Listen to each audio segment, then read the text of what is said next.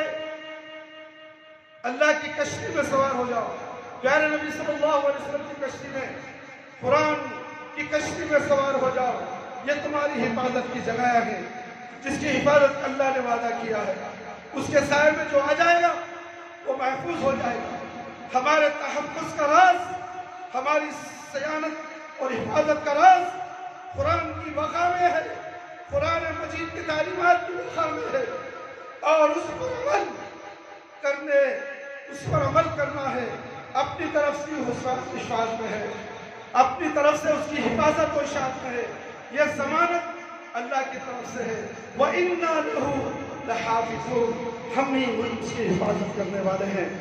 میرے بھائی دوست، باتیں اس تعلق سے بہت ہیں، آپ کا 15-20 منٹ زیادہ لے لیا۔ میں معذرت کے ساتھ کہتا ہوں کہ ایک حساس موضوع تھا، قرآن کا مطالبہ اور قرآن کی حفاظت کی ذمہ داری، یہ تعلق سے عنوان تھا، اور یہ عنوان تعلیمات تقویٰ چینل کے ذریعے سے یوٹیوب کے اندر آپ کو مل جائے گا، اور قرآن کا مطالبہ کیا ہے اور اللہ رب العالمین اس کی حفاظت کے تعلق سے کیا کہتے ہیں، مکمل بیان آپ کو تقویٰ کے ذریعے سے آپ تک پہنچ رہا ہے۔ آپ اس کو سنیں، اپنے موبائل میں سبسکرائب کر کے بیل کی گھنٹی کو دبا کر محفوظ کر لیں، تاکہ آپ کے موبائل میں وقتاً فوقتاً تعلیمات تقویٰ کے بیانات آتے رہیں، اور آپ سن کر مستفید ہوتے رہیں اور ایک دوسرے کو پھیلائیں۔ یہ صدقہ جاریہ ہے، یہ تمہارے ایمان کو پختہ کرنے والی چیز ہے، اور تمہارے دین کو پختہ کرنے والی چیز ہے، اور یہ صدقہ جاریہ تمہارے لیے دنیا اور آخرت میں بھلائیاں ہیں۔ اس لیے آگے بڑھانا ضرور یاد رکھیں، اس کو آگے دھکلنا نہیں ہے، اس کو دیکھ کے شیئر کریں دوسرے دوست احباب میں، رشتہ داروں میں، تاکہ آپ کو اس کا اجر ملے۔